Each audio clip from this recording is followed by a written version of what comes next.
How's it going? Well, we got the truck running. We're on our way home. I have now most of the way back to the 5 on 162. We decided to keep going east on 162. Always one on one. Super studded. The truck is turning again. I wasn't scared because I had people message me off help. I knew it was just a bad battery. So someone had a broken or catastrophic. But come back on the side and seen before. That's a really spot. The west Eastern, man, it's a real. That's a hard one to choose. If I had to choose one or the other, to me, felt like the eastern end of the national forest. Yeah, you're fine. Just do the speed limit. That's what we want. Slow and steady. Um, it felt like, I don't know, we were not near the edge of the eastern edge by any stretch, but we were at about 6,000 feet up and just amazing. It had this feel of like kind of like Tahoe, but no granite. If that makes any convoluted weird sense. Definitely going back there. Absolutely. Probably going to stay in the same spot because having a legal wood fire is really nice. Propane fires are really cool, but I don't like cooking marshmallows on them because I think that they're a dirty fire. And I still just, it's not quite the same as that smell and the act of actually lighting the fire, having it be completely legal. But all the exploring up in there, we actually found some pretty cool trails. Definitely tested that Volvo out. Some of them I didn't do just because I didn't want to scratch the hell out of my truck, but that doesn't mean I couldn't have done them. Hold on as I make this turn. Still on my way back, so we're making a left onto 162. Not sure where we are. Crossing some sort of river. Stony Creek, it says. This is all new to me, but stoked to be trying it. And I'm alone in the truck. I drove it up by myself and I got to drive home by myself. So thought what better thing to do than spend the drive with you. Why not hang out, right? I ain't got much else going on other than just enjoying this view. Well, I'm talking to you, of course. Hopefully Thursday I can get Eric or Dino or Madison or Michael or any of the others that were with us to jump on the live stream and let's talk about it. Because there was a lot of cool stuff we saw. Watching the fireworks on the 4th from Ocean View, well, the eastern Ocean View that overlooks the valley there. A few people say it's one valley, some say it's the other. I don't know. I don't really care. To me, it's the Central Valley. The whole thing runs all the way down. Watching the fireworks from up there was pretty awesome, and then only having a 5 or 10 minute drive back to camp, getting up the next day and hitting some trails that were minor Jeep trails, but a lot of fun for the Subarus and whatnot. And we caught my trip computer. Interesting. It says my phone is calling my truck.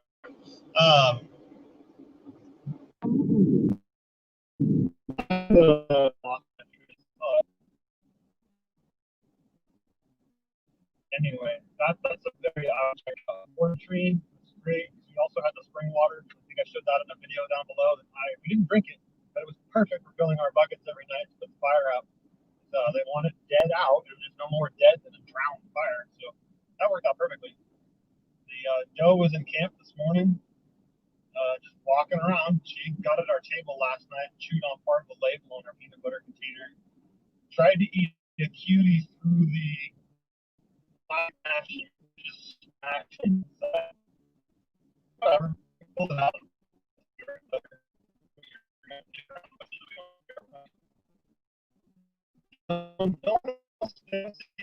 Myself. When we arrived, there was another RV on the other side of the camp. And then we never heard them. And at some point, another one showed up.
Try this again.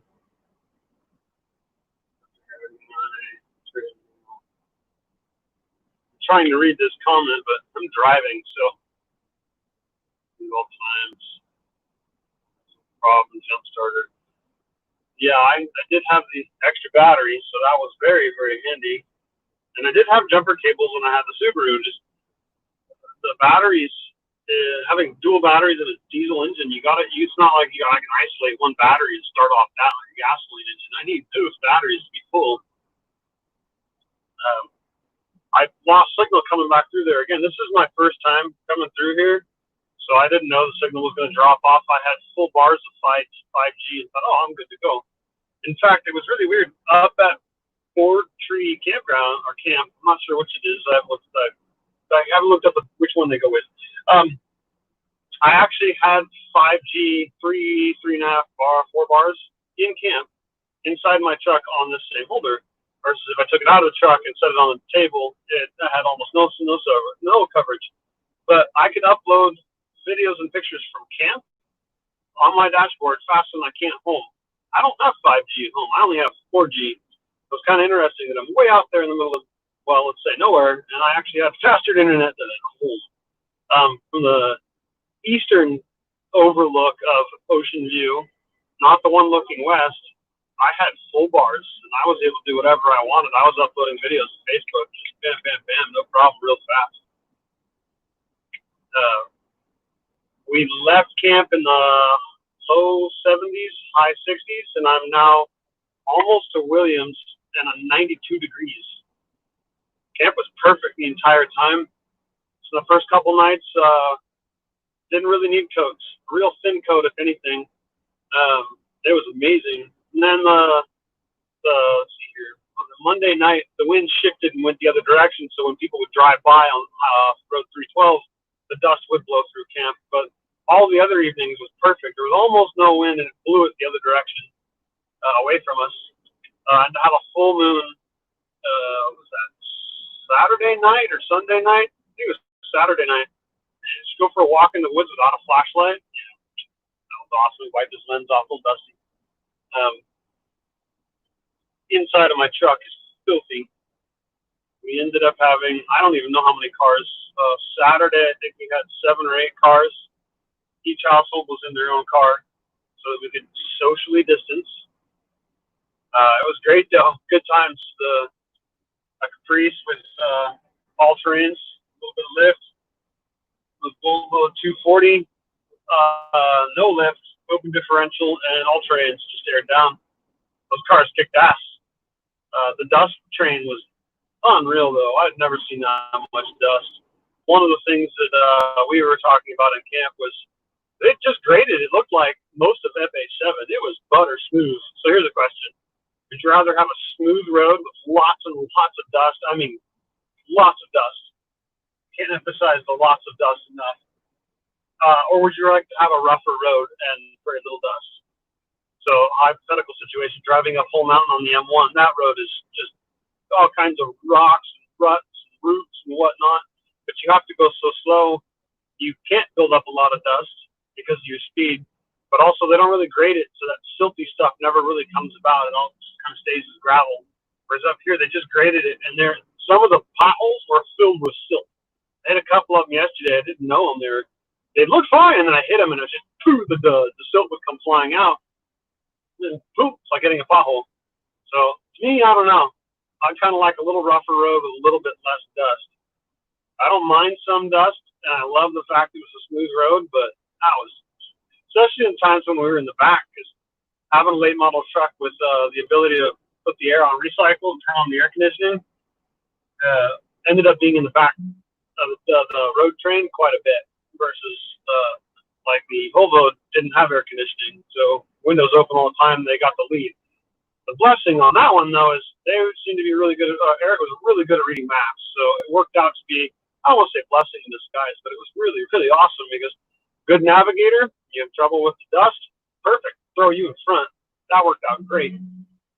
I haven't done the math, but since when I left camp, I checked all my trip computer, and I haven't removed the mileage from my house in Windsor to camp. I haven't removed that, but I'm at 18 and a quarter hours of driving time since I left home. 32 gallons of fuel burned, 10 miles per gallon average.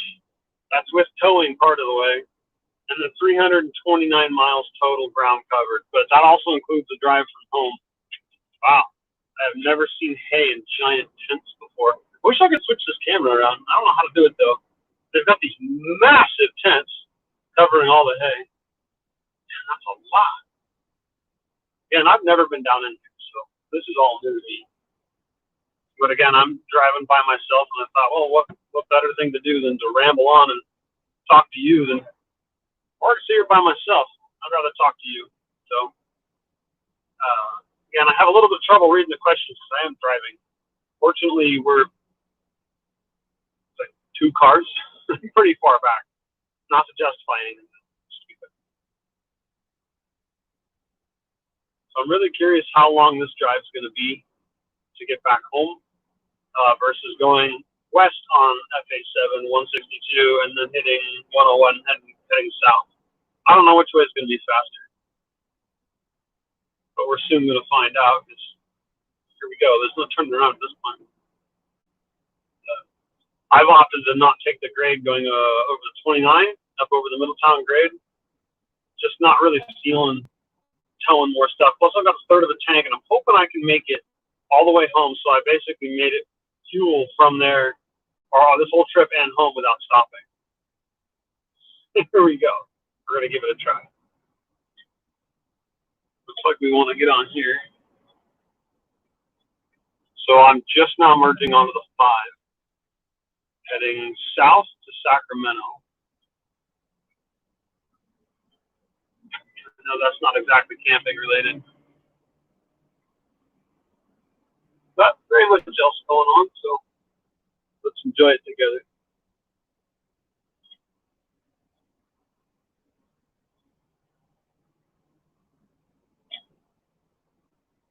We're on the 5, 91 degrees outside.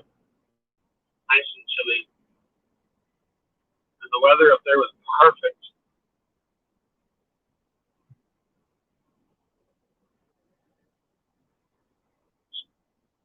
Trying to think of what else was interesting up there. Oh, the railroad car bridges. Those were kind of neat. Those will be upcoming video. I did mark those GPS locations. I'll be doing a Where's Your Pin Thursday night and giving away those, or divulging those locations. But there were 2 of them. Old train cars that have been retired and turned into bridges to get across the creek, not river, creek. I was told maybe back in the days of when they were clear cut, logging back in there. There's a fraud see from the first one, 1/10 of a mile past that on the right-hand side, heading in. There's a really cool dispersed campsite right next to the river. Lots and lots of blossoms. Enough water to kind of sit down and cover your backside, your legs, but maybe lay down in it, but certainly not enough to swim in it. Really pretty though. Again, this time of year up there, it's really awesome because everything is just now starting to bloom or blooming. Not everything is done blooming, but a lot of stuff is still just starting. It's just beautiful up there. But now I'm back in the land of traffic, cars. I mean, I'm part of the traffic, but still. Something about the drive down 162 through Covelo and then down to the 101. It's so much more mellow. So so many fewer people, and it's a lot. All due respect to those that live out here, the view's a lot better. This was kind of cool to look down onto, but I'm not a big fan of being in it. Not to mention the orange glow from the rising sun and the rising moon. Now, you want to talk about blood red moon? Oh my gosh! I think it was Saturday night. Pretty sure it was Saturday night. When the moon came up, it was full, and it was bright. I mean, not bright red, but dark red. It just came up real slow through the smog of the valley, and it was epic. I was bummed because I got up this morning before the sun. I couldn't find my Osmo anywhere. I wanted to do another time lapse of the sun coming up. Can't find a camera. It turned out it was in the center console of the car where my son was sleeping. This is what it is. You can't capture every moment, right? You capture a lot of them, but not all of them. I can't wait to go back and explore some more. It seemed like every trail we went down was just something more and more exciting, something different. And we didn't even scratch the surface of the number of roads that are up there. So many inroads, impressive. And I was talking last night, Pepper, about how it's a whole new skill set, for lack of any other phrase, memorizing these end numbers of roads. 22N11, 20N21.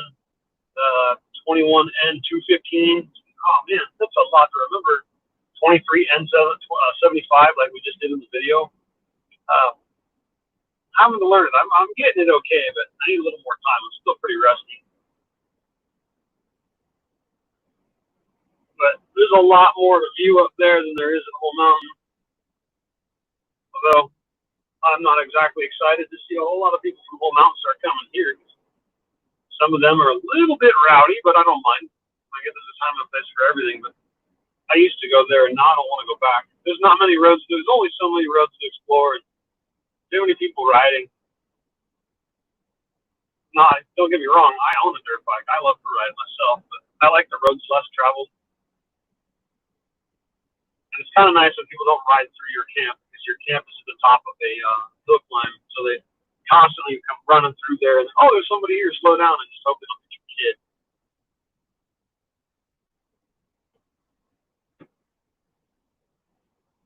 Anyway, I'm going to try something. I'm driving, not much else going on. I'm wondering, it looks like this video here just kind of resumed from the last one. So I'm going to try restarting, see what happens. And when I get home, I'll delete what I need to, keep what I want. So ending this broadcast, I'll see you again in a little bit. Cheers.